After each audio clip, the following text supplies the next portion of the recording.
The moment a prince who spent much of his life avoiding drama sits down on a show famous for stirring it, you know things aren't going to stay calm for long. Before we begin, tell us where are you watching from, also subscribe. Tonight we dive deep into how what began as a polite conversation with Graham Norton quickly spiraled into one of the most talked about royal meltdowns on live television. Prince Harry, known for his composed and sometimes reserved nature, finally hit his limit, and it all unfolded right under the blazing studio lights. If you thought royal interviews were predictable and polite, think again. This was a royal reckoning like no other. The atmosphere in the studio that night was electric. The iconic red sofa, gleaming under the stage lights, looked ready to host another evening of sparkling banter and laughter. The crowd buzzed with eager anticipation, whispers blending into a low roar as Graham Norton prepared himself. Calm, collected, and with that signature cheeky grin, Graham was in his element. He took a measured sip of water, shuffled his cards, and glanced at the audience. Tonight promised to be memorable. When Prince Harry made his entrance, the cheers were overwhelming. He was dressed impeccably in a sleek navy suit paired with a crisp white shirt, the absence of a tie hinting at his desire to strike a balance between formal and casual. His smile, warm, boyish, and disarming, instantly won over the audience. He greeted Graham with a firm handshake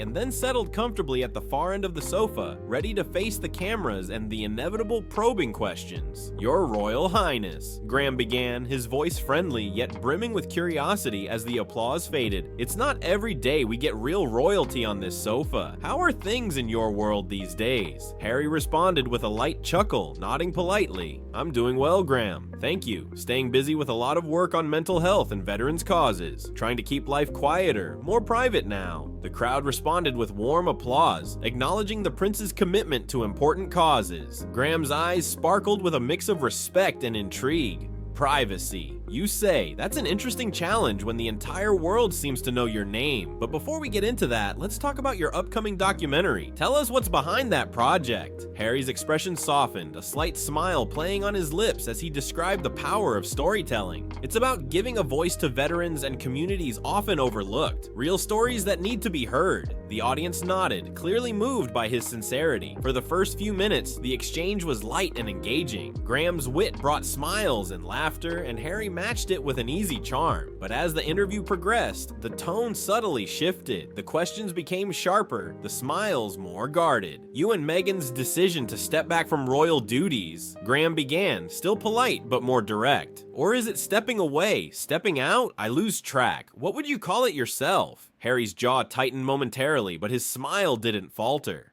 "We just wanted to focus on our family and our work. Nothing more complicated than that."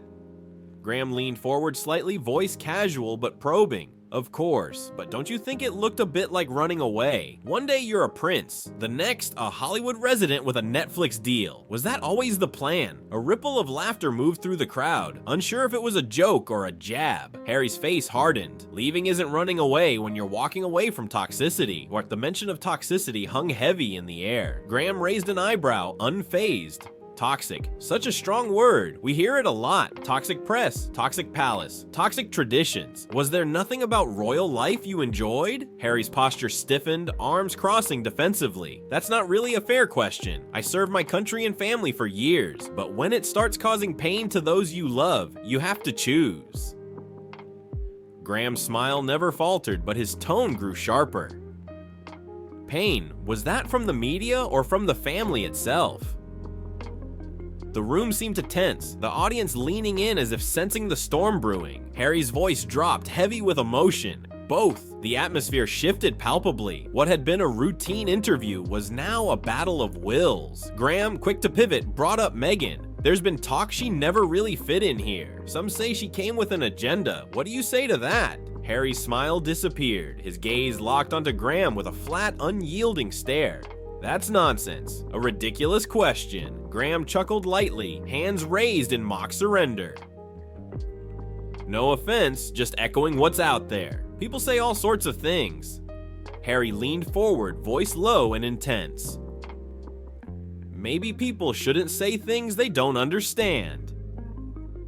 A hush fell over the studio. The audience's discomfort was palpable. Graham sensed it, but remained undeterred. Of course, but let's be honest. You left your home, severed family ties, and yet, here you are, still a headline fixture. If privacy was the goal, And if privacy was the goal, you sure do keep making headlines, Graham finished, a sly grin creeping back onto his face. Harry's eyes narrowed for just a moment before he responded, his voice steady but firm. Privacy isn't about hiding, it's about protecting what matters. We're out here trying to live honestly, but the spotlight doesn't just switch off. The audience murmured, feeling the weight of his words. Graham nodded slowly, his tone shifting from teasing to pointed. Fair enough, but there's also been talk about your relationship with the royal family since you left. Strained at best. Have you had any real contact with them lately, or is this truly the end of the line? Harry's jaw tightened and a flicker of sadness crossed his face. Some bridges have been burned, but I believe in healing, when it's possible. The interviewer's eyes glinted with curiosity as he pressed on. Healing or holding grudges? It's hard to tell from the outside. There's talk about private feuds, disputes over security, finances, even titles. Care to clear any of that up? Harry shifted in his seat, momentarily unguarded. The media loves drama. The truth is more complicated. We've faced challenges, yes, but my priority is my family's safety and peace. Graham smirked, enjoying the dance. So, speaking of family, how's Meghan handling all this? The scrutiny, the rumors, the relentless press. Some say she's tougher than anyone expected, others think she's overwhelmed. Harry's face softened at the mention of his wife. She's stronger than anyone I know. She's endured so much, but stands tall because she's fighting for truth and fairness. The crowd applauded quietly, sensing genuine emotion behind his words. Graham shifted gears, a mischievous sparkle back in his eyes. But there's no denying, Meghan's arrival shook things up in the palace. Some say she disrupted traditions, challenged the status quo, and maybe ruffled a few feathers too many. Harry's smile was thin but defiant. She's not here to blend in or be anyone's idea of a princess. She's here to be herself, and that's something the palace wasn't prepared for. Graham laughed, leaning back. You could say she broke the mold, huh? But breaking molds often comes with backlash. How do you both cope with the constant media storm and public judgment? Harry's eyes flashed with frustration. You can't control what people say or think. We focus on our values and our mission. That's what keeps us grounded. The interviewer's tone softened momentarily, almost empathetic. But surely there must be moments you regret, decisions that, in hindsight, maybe weren't the best. Or do you stand by everything you've done since stepping away from royal life? Harry's gaze was steady, resolute. Regret is a luxury I don't have time for. Every choice was made to protect my family and to live authentically. That's not something I'm willing to compromise. Graham nodded, acknowledging the weight of those words. Then, with a slight grin, he went in for the jugular again. All right, let's talk titles. You gave up your royal duties, but you kept your titles. Some say that's a bit of a double standard, wanting the benefits without the responsibilities. How do you respond? Harry's expression darkened. I never asked for titles. Those are part of who I am by birth, but I chose to step away from the role, the obligations, and the life that came with them. Titles don't define me. The crowd was quiet, caught between admiration and controversy. Graham pressed forward. Yet you're still a prince in name, and many see that as clinging to privilege. Meanwhile, you live a lifestyle far removed from the traditional royal image. Netflix deals, charity work across the globe, a life in California. How do you reconcile that? Harry leaned in, voice low but fierce. I'm forging a new path, one where I can use my platform to make a difference without being shackled by outdated expectations. There was a pause. The tension thick in the air. Graham's smile returned, but it was sharper now, more like a challenge. Speaking of platforms, your public speeches and interviews have been incredibly candid, even critical of the palace and the press. Some say you're burning bridges and making enemies. Is that a fair assessment? Harry's eyes flashed with defiance.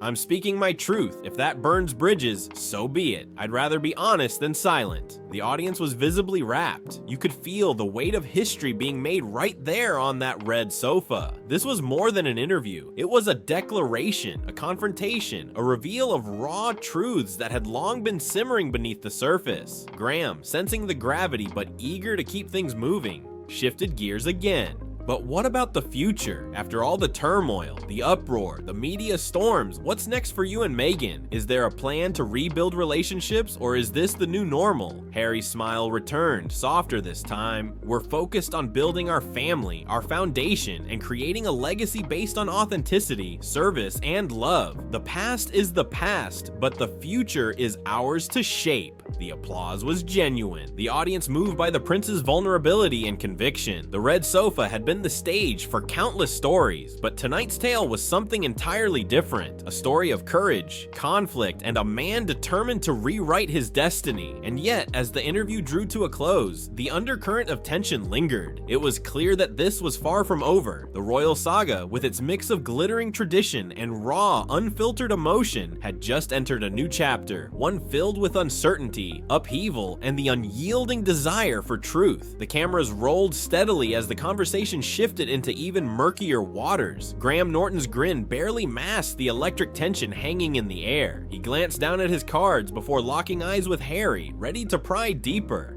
You've painted a vivid picture of your reasons for stepping back, but let's talk about what some see as the fallout. There's been talk of estrangement, not just between you and the palace, but within your own family. How do you respond to rumors that your relationship with William and Charles is fractured beyond repair? Harry's jaw clenched visibly, his gaze sharpening. The weight of years of family drama pressed heavily on his shoulders, and for the first time, the polite veneer cracked just a bit.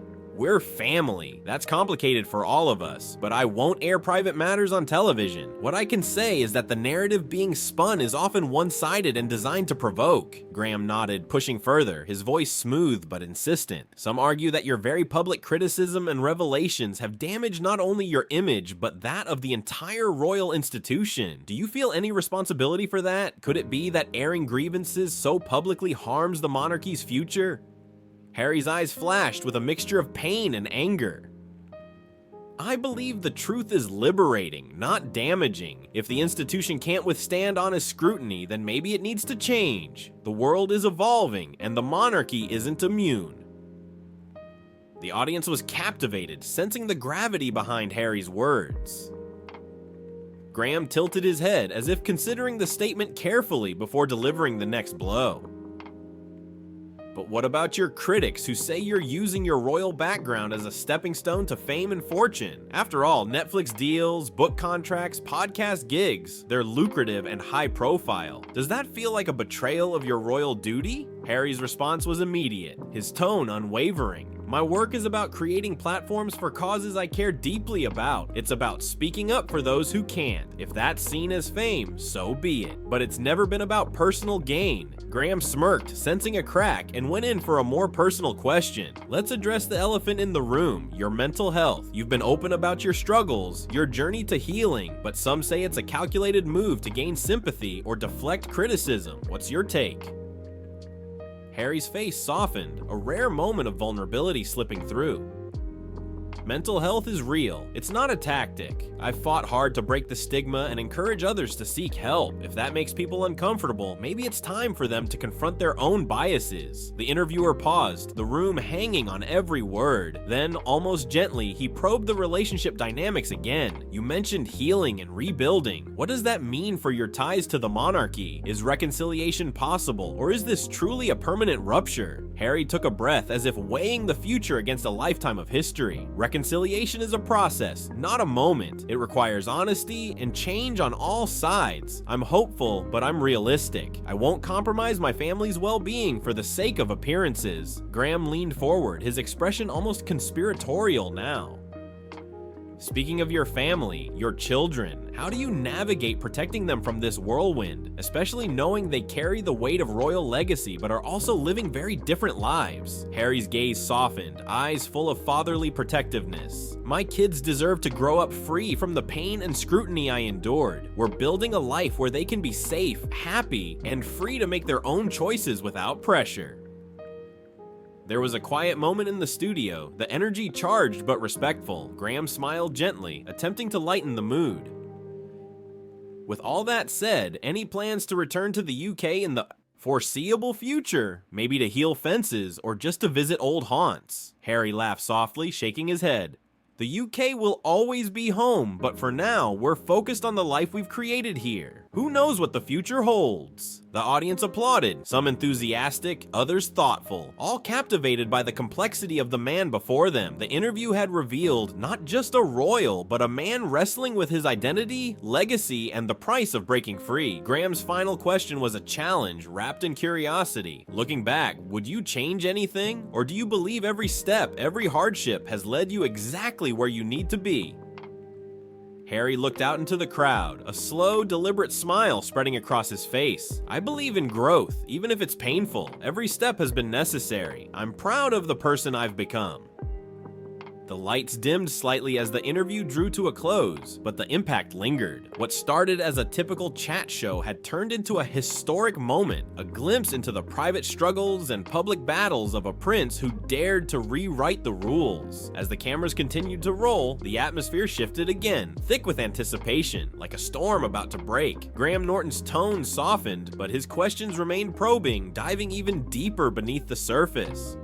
Prince Harry, throughout all of this, you've been called many things: rebel, runaway, victim, even opportunist. How do you see yourself in the public eye versus who you really are behind closed doors? Harry paused, his gaze steady but laden with exhaustion. I think there's a huge gap between perception and reality. The media loves a headline, but it rarely captures the full story. Behind all the noise, I'm just a husband, a father, a man trying to live with integrity and purpose. Graham nodded knowingly. And yet, your every move is scrutinized, dissected, and debated worldwide. Do you ever feel trapped or maybe even powerless despite all the freedom you fought for? A flicker of weariness crossed Harry's face, but then determination shone through. It's complicated. Freedom isn't just about escape, it's about taking control of your narrative. That's a battle I'm still fighting every day. The interviewer leaned in, sensing this was the moment to touch on the controversial turning point, the explosive memoir set to hit shelves soon. Your upcoming book promises to reveal intimate details and truths that the public has never heard before. What made you decide to go so public with your story? Harry's expression hardened, a mix of resolve and vulnerability.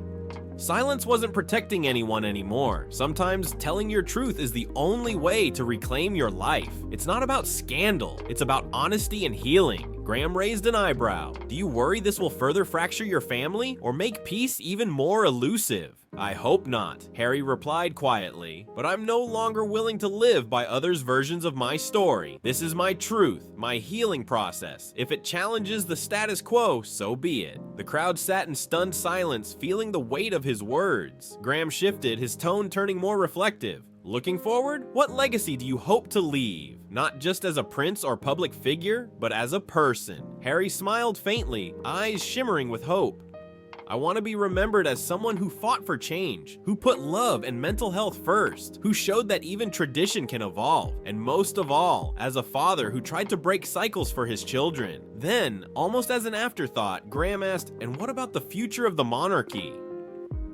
Do you think it can survive in today's world without transformation? Harry exhaled slowly, thoughtful. Institutions survive when they listen and adapt. The monarchy will either evolve or become irrelevant. That's the choice.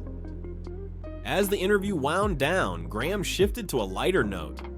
One last question. If you could say something to your younger self, sitting on that red sofa years ago, what would it be? Harry's smile softened, almost nostalgic. Be brave enough to be yourself even when it's hard. And never forget that your story matters. The applause swelled as the lights dimmed and the cameras faded to black. What had begun as a seemingly routine interview had morphed into a raw, unfiltered portrait of a man wrestling with fame, family, and identity under the unforgiving gaze of the world. Walking off the set, Harry's composure returned. The boyish grin flickered briefly before disappearing behind a mask of royal stoicism, but the conversation, fiery, honest, and sometimes uncomfortable, would ripple far beyond the studio walls, challenging the public to rethink what it means to be a prince in the 21st century. The showdown had ended, but the reckoning was just beginning. If you like this video, then subscribe.